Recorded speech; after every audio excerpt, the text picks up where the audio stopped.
को हरियाणा की पावन धरा पर पधार रहे हैं। आदरणीय प्रधानमंत्री जी, भारत रत्न बाबा साहेब डॉक्टर भीमराव अंबेडकर जी की जयंती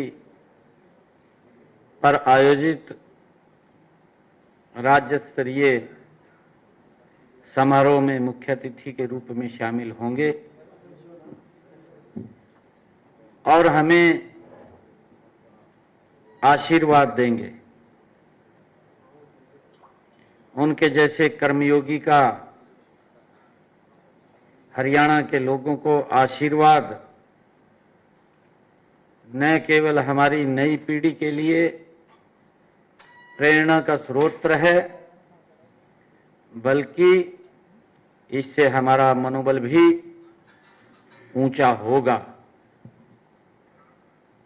संविधान शिल्पी डॉक्टर भीमराव अंबेडकर जी ने करोड़ों दीन दुखियों तथा पिछड़े भाइयों के जीवन के कल्याण उत्थान के लिए अपना पूरा जीवन समर्पित किया है। उन्होंने संविधान के माध्यम से समाज को एक सूत्र में पिरोकर हमें नया मार्ग दिखाया है। उनके जीवन से नई पीढ़ी को सीख व प्रेरणा देने के उद्देश्य से उनका जयंती समारोह आयोजित किया जा रहा है, क्योंकि हर वर्ष जब से हरियाणा में भारतीय जनता पार्टी की सरकार बनी है, हमारे महापुरुषों के दिवसों को राज्य स्तर के ऊपर मनाने का ये हमें अवसर मिलता है। मैं ऐसे महापुरुष व संत महात्मा हमारी अमूल्य धरोहर हैं, इसलिए हमने संतों और महापुरुषों को उनके संदेश को जन जन तक पहुंचाने के लिए प्रदेश में संत महापुरुष विचार सम्मान एवं प्रसार योजना वो चलाई हुई है। आप सब जानते हैं कि माननीय प्रधानमंत्री नरेंद्र मोदी जी जब भी हरियाणा में आए हैं, उन्होंने हरियाणा प्रदेश के मेरे परिवारजनों के लिए सौगात के पिटारे खोले हैं। मुझे इस बड़ी खुशी का अनुभव कर रहा हूं जब देश के यशस्वी प्रधानमंत्री आदरणीय नरेंद्र मोदी जी भारत रत्न बाबा साहेब अंबेडकर जी की जयंती के अवसर पर हरियाणा में आ रहे हैं, तो माननीय प्रधानमंत्री जी दो बड़ी परियोजनाओं का उद्घाटन और शिलान्यास भी करेंगे। यमुनानगर में Chaudhary Deenbandhu Chhotu Ram thermal power plant के 800 मेगावाट की नई इकाई का शिलान्यास आदरणीय प्रधानमंत्री जी के आशीर्वाद कर कमलों से होगा। इस परियोजना पर 7,272 करोड़ रुपए की लागत आएगी। इसके अलावा जो दूसरी बड़ी परियोजना है, हिसार में महाराजा अग्रसेन हवाई अड्डे से हवाई सेवाओं का शुभारंभ भी अपने कर कमलों से करेंगे। इन दोनों योजनाओं के बारे में मैं थोड़ा आपके बीच में चर्चा करना चाहूंगा कि अभी भारत सरकार द्वारा ऊर्जा मंत्रालय Haryana power generation corporation limited को Deenbandhu Chaudhary Chhoturam thermal power plant Yamunanagar में 800 मेगावाट की तीसरी इकाई स्थापित करने की हमें अनुमति मिली है। हमने उसका टेंडर भी फ्लॉट हुआ है और आदरणीय प्रधानमंत्री जी के कर कमलों से वो कार्य शुरू हो जाएगा।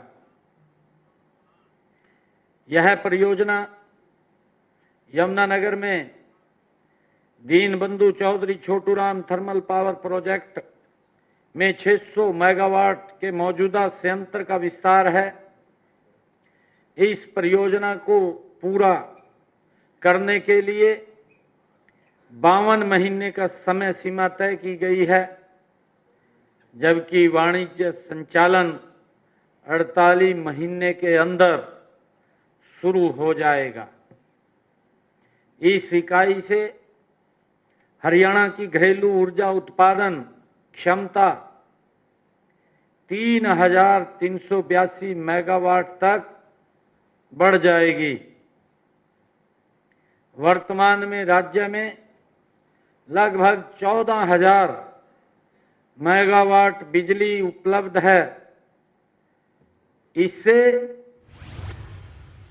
2,582 मेगावाट HPGCL द्वारा उत्पन्न की जाती है।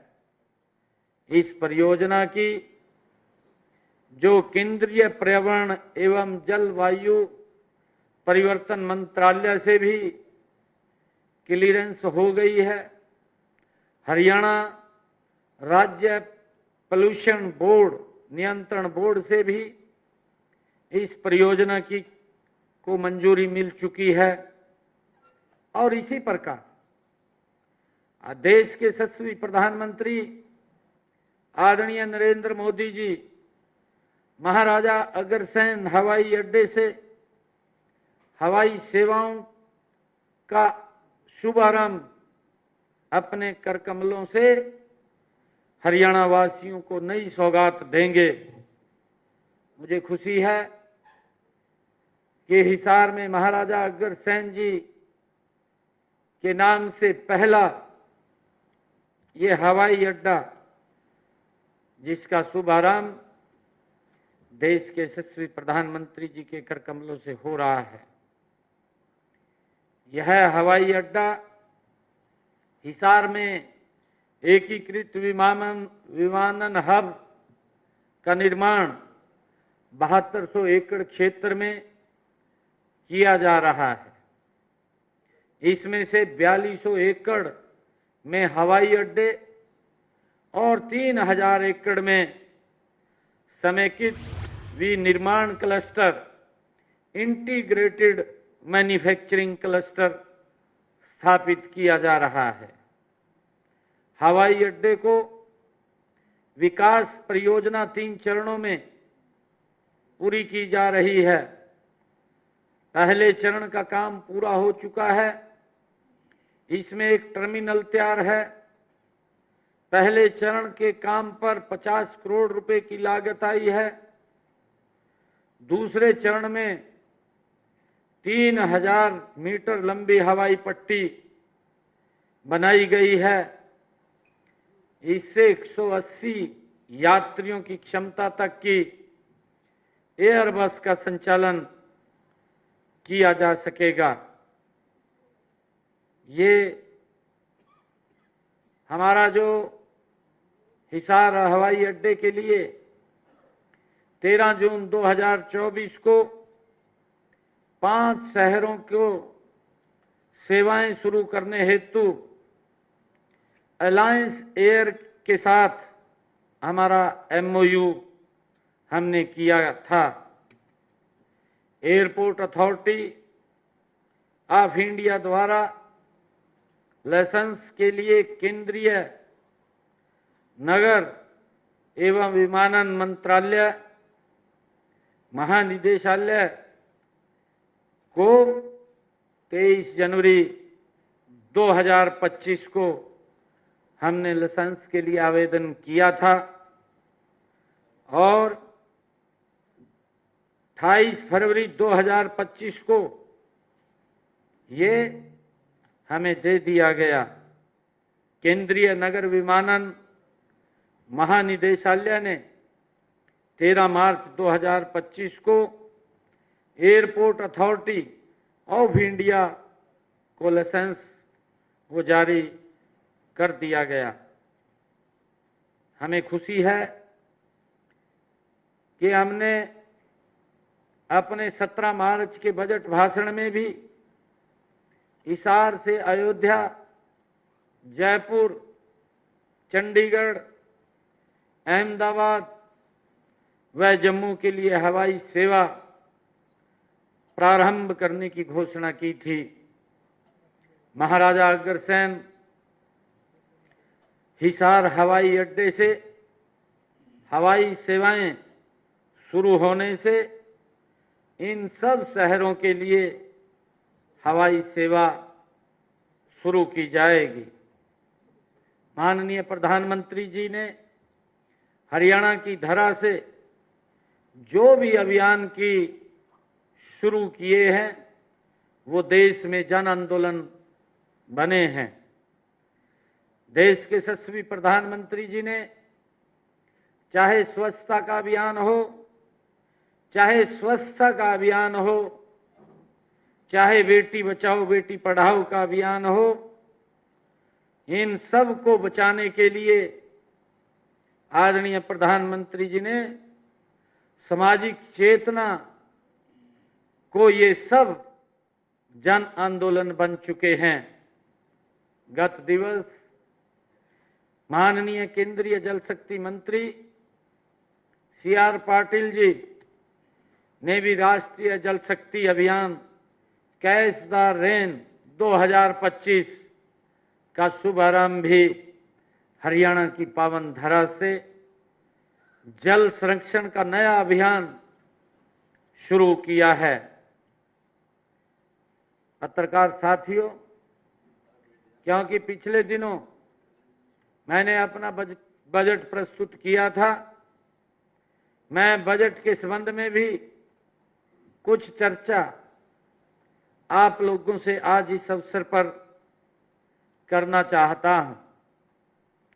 वित्त वर्ष 2025-26 में का जो ये बजट हरियाणा के हर वर्ग के लोगों की प्राथमिकताओं और आकांक्षाओं का प्रतिबिंब है, मैं इसकी कुछ मुख्य बातों पर फिर से आप सबके बीच में जिक्र करना चाहूंगा। मैंने बजट में अपने संकल्प पत्र के 90 संकल्प इसी वर्ष पूरे करने का संकल्प व्यक्त किया है। अब तक हम संकल्प पत्र के 217 में से 19 वायदों को पूरा कर चुके हैं। 14 वायदे जल्दी ही इसमें जुड़ जाएंगे। हम हरियाणा को भविष्य सक्षम बनाने के लिए डिपार्टमेंट और फ्यूचर नाम से एक नया विभाग भी बनाएंगे। हरियाणा में AI मिशन की स्थापना करेंगे, जिसकी मैंने बजट भाषण के अंदर कहा था। गुरुग्राम और पंचकुला में हम इसके हब बनाएंगे। हमने अभी विधानसभा के सत्र में नकली बीज व कीटनाशक पर रोक लगाने के लिए एक बिल भी लेकर हम आए हैं। महिला किसानों को डेयरी स्थापित करने हेतु हमने अपने बजट में कहा कि बहनों को 1 लाख रुपए तक का ब्याज मुक्त ऋण देने का काम भी हम करेंगे। हमने ये भी कहा है कि हरियाणा प्रदेश के हर 10 किलोमीटर पर एक नया मॉडल संस्कृत स्कूल खोला जाएगा, जिससे कि हमारे युवाओं को अच्छी और सस्ती एजुकेशन मिल सके।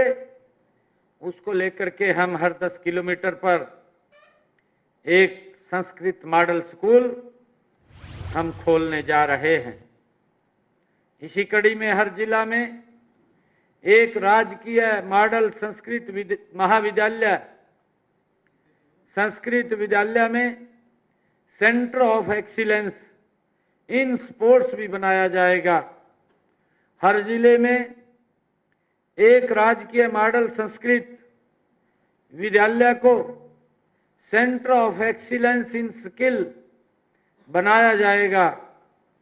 10वीं से 12वीं के विद्यार्थियों के लिए हर वर्ष हरियाणा मैथ ओलंपियाड आयोजित किया जाएगा। विश्व कौशल ओलंपिक के पदक विजेताओं को 10 लाख रुपए तक नगद पुरस्कार दिया जाएगा। कैंसर के मरीजों के लिए 17 जिलों में डे केयर सेंटर्स खोले जाएंगे। हमने ये भी कहा है कि प्रदेश में एमबीबीएस की सीटें जो पहले 2185 थी, बढ़ा करके 2485 की जाएंगी। हरियाणा में 10 नए आईएमटी विकसित किए जाएंगे। हर जिला में एक जिला एक उत्पाद योजना में 10 नए औद्योगिक क्लस्टर बनाए जाएंगे।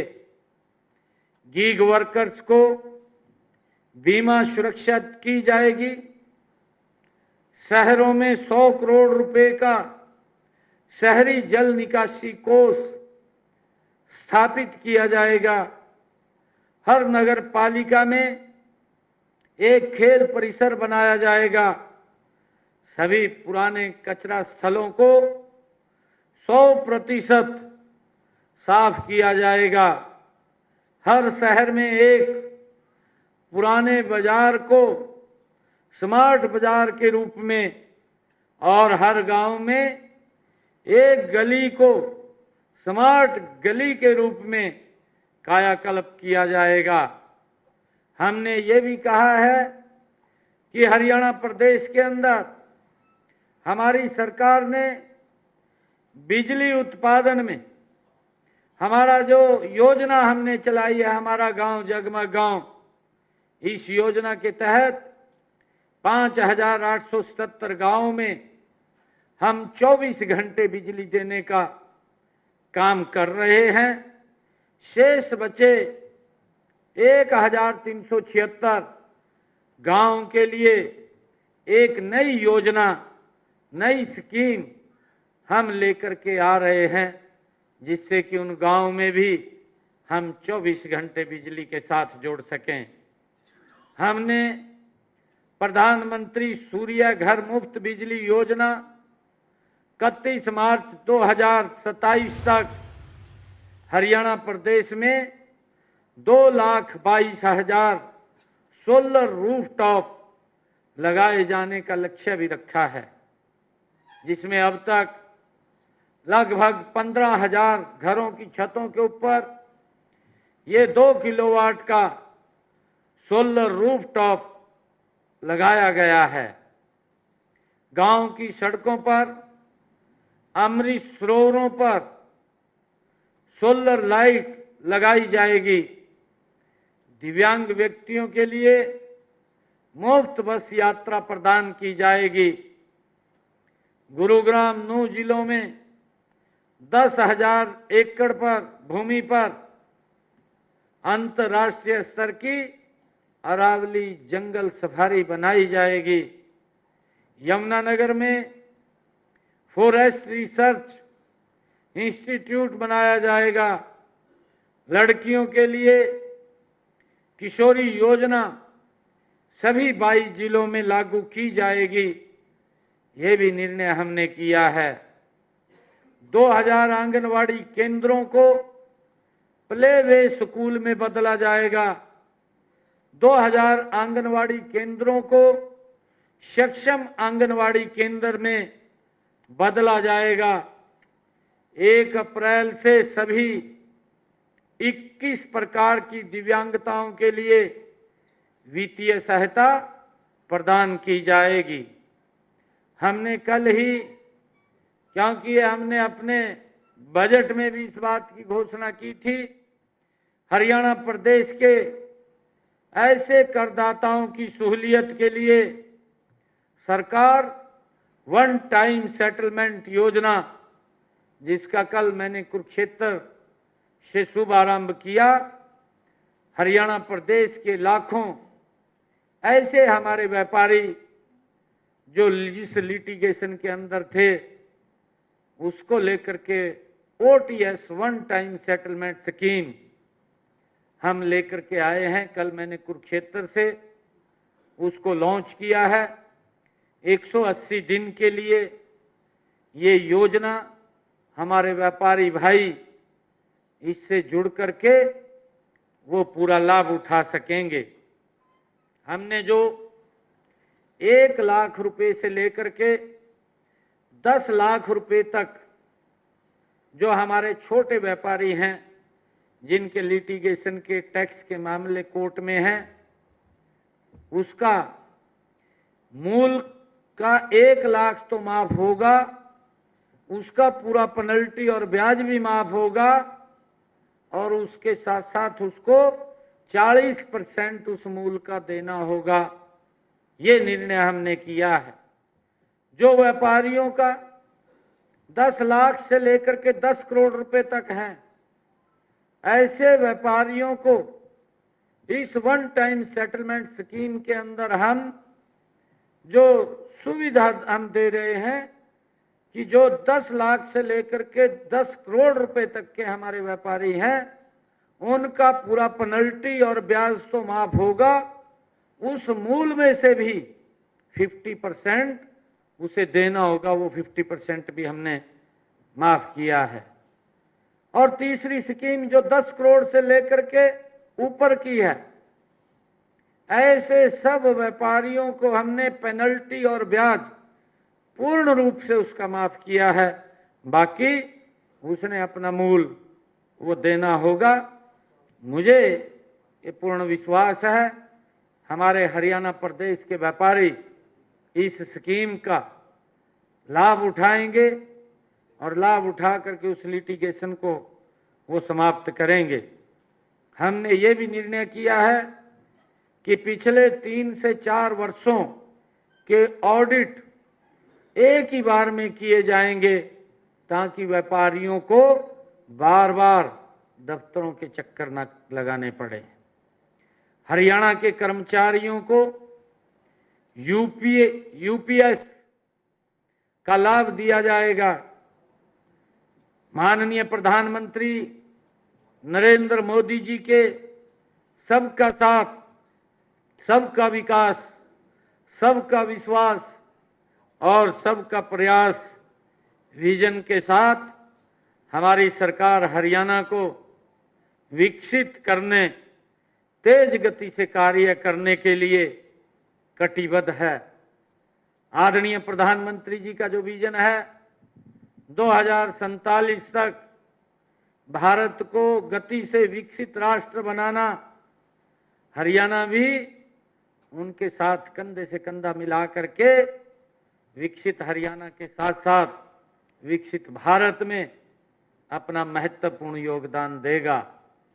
मुझे खुशी है 14 अप्रैल को बाबा साहेब, भारत रत्न बाबा साहेब डॉक्टर BR अम्बेडकर जी, उनकी जन्म जयंती के अवसर पर बड़ी परियोजनाओं की सौगात और हमारे इस बाबा साहेब को याद करने और हम सब का मार्गदर्शन करने के लिए देश के यशस्वी प्रधानमंत्री आदरणीय नरेंद्र मोदी जी आ रहे हैं। हमारा हरियाणा वासियों का बड़ा सौभाग्य है कि उनका हमें मार्गदर्शन डॉक्टर भीमराव अंबेडकर जी की जयंती के अवसर पर मिलेगा और हरियाणा विकास की मामले में नई ऊंचाइयों के ऊपर जाएगा। बहुत बहुत धन्यवाद। ये अभी बता देंगे आपको, क्योंकि दो बड़ी परियोजनाएं हैं, हिसार और यमुनानगर। सर ये जो दोनों जगह भी हो सकता है। नहीं, अभी बताएंगे आपको, मैं तो अपनी तरफ से कह रहा हूं। ये हिसार में पहले आएंगे, यमुनानगर में पहले आएंगे? ये पूरी की पूरी आपको जानकारी हम देंगे जी। डिमांड में कुछ डिफरेंस रहेगा? नहीं, देखिए आने वाले समय के अंदर हम सब बिजली के ऊपर आधारित हो रहे हैं। आज आप देख रहे हैं इलेक्ट्रिक बसें भी आ गई हैं, इलेक्ट्रिक कारें आ गई हैं, इलेक्ट्रिक स्कूटर आ गए हैं, और जितनी कंजम्पशन लगातार बढ़ रही है इलेक्ट्रिक की, इलेक्ट्रिक ट्रेन चल रही है आपके सामने, सारा का सारा बिजली के ऊपर हो रहा है। ये हम आने वाले समय के अंदर और गति से बिजली की ज्यादा खपत होगी, क्योंकि उसी के ऊपर आधारित है। डीजल पेट्रोल के ऊपर तो कम हम आधारित होंगे, ज्यादा तो बिजली के ऊपर आधारित होंगे। तो पहले ही हम उस बिजली के अंदर आत्मनिर्भर हो जाएं, क्योंकि ये हमारा जो एक थर्मल पावर 800 मेगावाट का जिसका शिलान्यास कर रहे हैं, इसके साथ साथ हमने पानीपत के अंदर भी उसकी डीपीआर तैयार कर रहे हैं। वहां पर भी अलग से 2 यूनिट का निर्माण वहां होगा और खेदड़ के अंदर भी होगा, क्योंकि आने वाले समय के अंदर बिजली के ऊपर ही हम आधारित हैं। मेन तो बिजली के ऊपर चलेगा। और मैं यही आग्रह हम कर रहे हैं कि जब हमारे पास बिजली पूर्ण है तभी हम 24 घंटे गांव के अंदर भी बिजली उपलब्ध करा रहे हैं। शहर गांव के अंदर ये हरियाणा, नहीं तो आप देख रहे हैं राजनीति की भेंट चढ़ता रहता था। आश्वासन तो लोग देते थे कि हम बिजली 24 घंटे देंगे, परंतु नहीं दे पाते थे। ना नीति थी, ना योजना थी, कुछ भी नहीं था। परंतु पिछले 10 वर्षों के अंदर मोदी जी के नेतृत्व के अंदर हमने पूरे हरियाणा के अंदर, जो मैंने बताया है कि लगभग 1362 के करीब में ऐसे गांव हैं जिनमें हम 24 घंटे बिजली नहीं दे पा रहे, और वो भी हमने जो पैरामीटर्स तय किए थे, हम ग्रामीण लोगों से को बातचीत करके, उनसे वार्तालाप करके उनके अंदर भी 24 घंटे बिजली देना चाहते हैं। हरियाणा का एक भी कोई गांव 24 घंटे बिजली से ना जुड़े ऐसा नहीं होगा।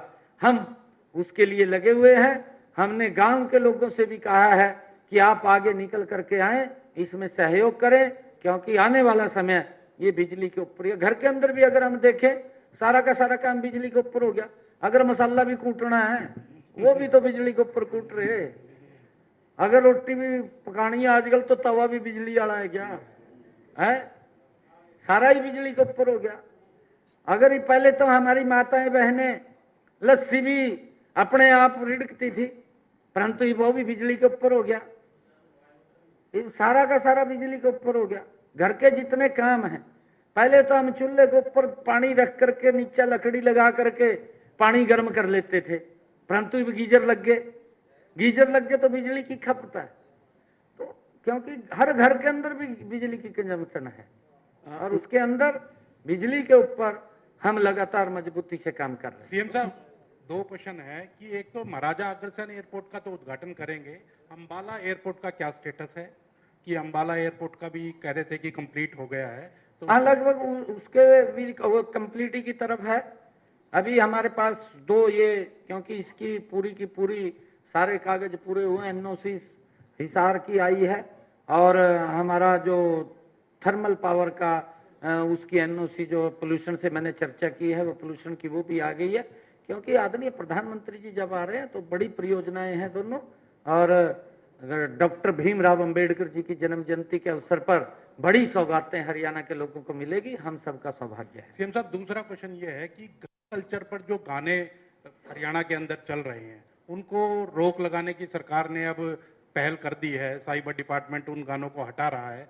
कोई ऐसा कानून भी सरकार बना सकती है कि गन कल्चर के गाने ना प्रमोट किए जाएं, जिससे कि युवा भटक रहा है, बंदूकें लेकर के लहराते हैं, हवा में लहराते हुए नजर आते हैं, तो कोई ऐसा कानून भी सरकार ला सकती है? आज नहीं, देखिए जब उसकी आवश्यकता पड़ेगी तो जरूर लेकर के आएंगे, परंतु क्योंकि सभ्य समाज के लिए, क्योंकि बहुत सारे इस भारत माँ से प्रेम करना चाहिए और समाज को एक ऐसी दिशा दें, ये समाज का ही दायित्व होता है। क्योंकि कई चीजें ऐसी होती हैं, फिल्मों का कल्चर जब आता है आप देखते हैं, लोग फिल्मों से भी प्रेरणा लेते हैं, आपके सामने है, क्योंकि वो फिल्म के से प्रभावित होते हैं लोग, फिल्मों से, गानों से। अच्छे गाने होंगे तो समाज को एक दिशा भी मिलेगी। मुख्यमंत्री जी 2022 में आपने लोकसभा में वक्फ बिल को लेकर के सदन में ये मामला उठाया था। अब सरकार ने जो है मतलब वक्फ बिल लाने के लिए आपने ये मामला सदन में उठाया था, वक्फ बिल को लेकर के। अब केंद्र सरकार इस पे बिल लेके आ रही है, लेकिन जिस तरह की राजनीति हो रही है उस पे आप क्या कहेंगे? नहीं, देखिए राजनीति नहीं करनी चाहिए। और एक बात बताऊं मैं आपको, कांग्रेस मरी पड़ी है। कांग्रेस मुद्दा तो है नहीं कोई, बिना मुद्दे के लोगों को भड़का देंगे, जाएगा उंगली ले देंगे किसी न किसी का, कहा भाई यूं करो, जाएगा कहा भाई तुम देश के बारे में विचार करो। इतना लंबा आपने शासन किया है, आपने देश के बारे में सोचना चाहिए। देश के बारे में नहीं सोच रहे, अपने बारे में सोच रहे। कांग्रेस से भी मेरी कुर्सी कैसे सुरक्षित रह जा, कुर्सी नहीं इनकी सुरक्षित रहेगी, क्योंकि इनके कारनामे ऐसे हैं। विपक्ष आप देखिए, सीए का मुद्दा था, 6 महीने तक शाहीन बाग को सड़क को रोक के रखा। भाई हम बार बार ये बात कहते रहे कि ये सीए के अंदर जो धर्म के आधार पर प्रताड़ित हुए हैं, ऐसे लोगों को यहां नागरिकता देने का वो कानून था कि किसी की नागरिकता नहीं जा रही। यही उंगली ले दी, कहा जी यहां के लोगों के कागज देखेंगे। भाई देखेंगे, फिर उनके कागज तो देखेंगे जो रोहिंग्या हैं, देखेंगे नहीं उनके। अब आप किसी भी देश के अंदर रह रहे हैं तो देश के अंदर कहीं ना कहीं व्यक्ति कोई अगर वीजा लेकर के आ रहा है, वो बता रहा है कि मैं घूमने के लिए आ रहा हूं, मैं काम करने के लिए आ रहा हूं, मैं बिजनेस करने के लिए आ रहा हूं, है वो बताता है आकर के, ऐसा नहीं है। परंतु जिस प्रकार से इलीगल घुसपैठ होती है और जिस प्रकार से उनको यहां पर एक वोट बैंक के रूप में इस्तेमाल किया है, दुर्भाग्यपूर्ण है। मुख्यमंत्री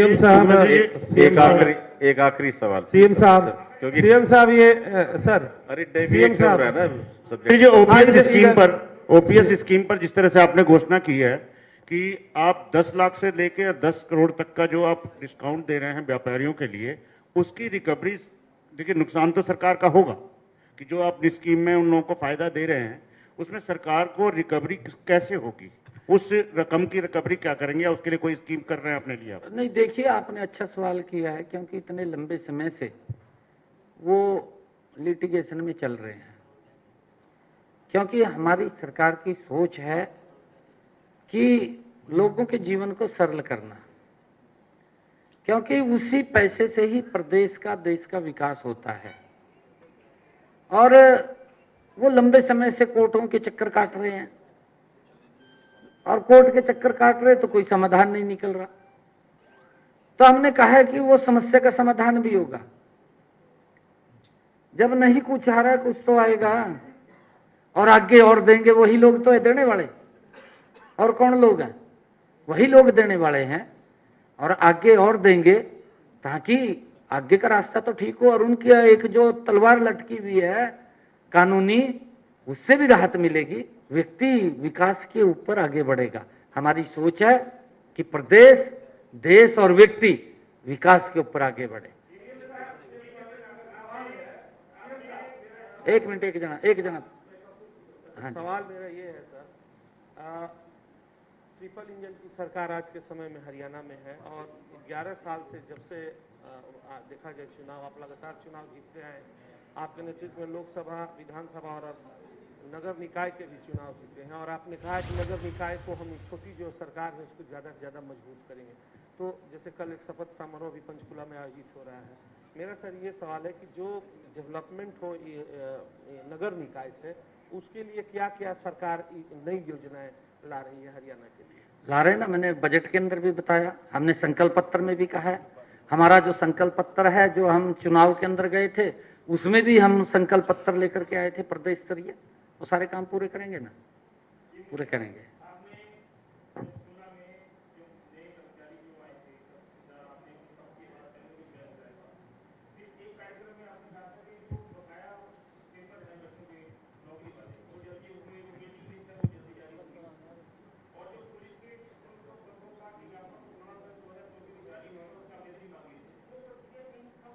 कोई ठप नहीं है, आपके सामने है।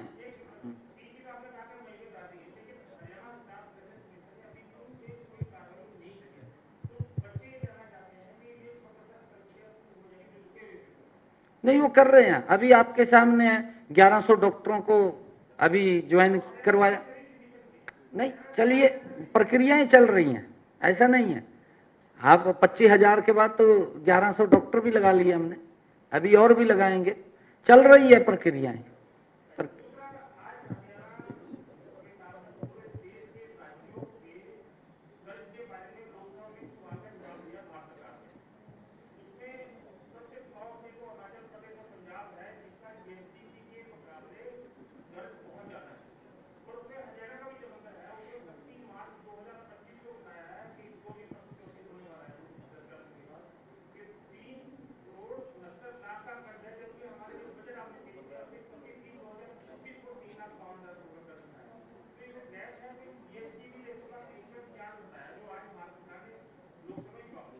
हरियाणा का क्या?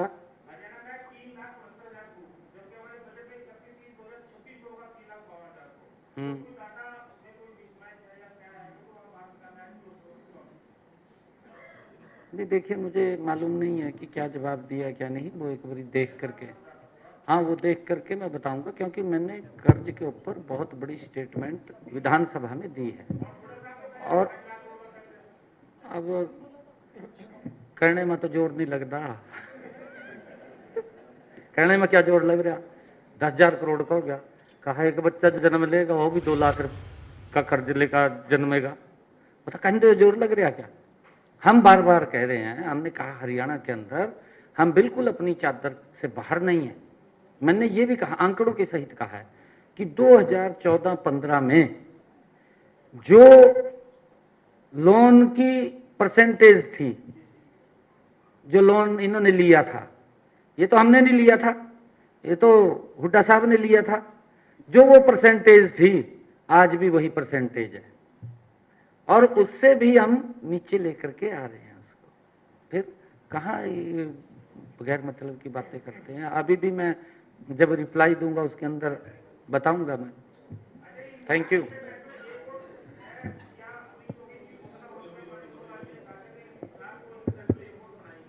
नहीं, वो तो आपके सामने है, उसका तो फ्लाइट की और लग रहे करना। Thank you very much. Thank you.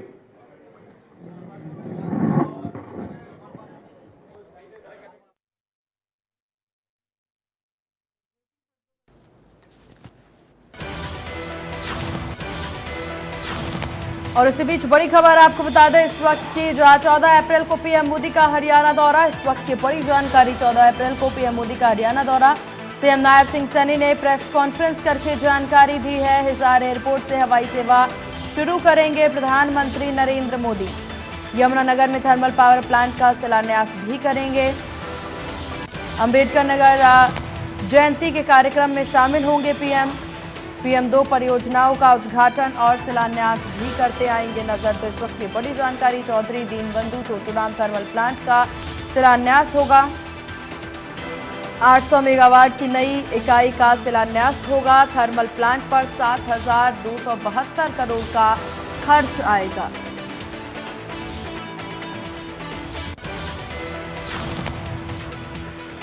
Hisar airport, वहीं यमुनानगर में थर्मल पावर प्लांट का शिलान्यास होगा।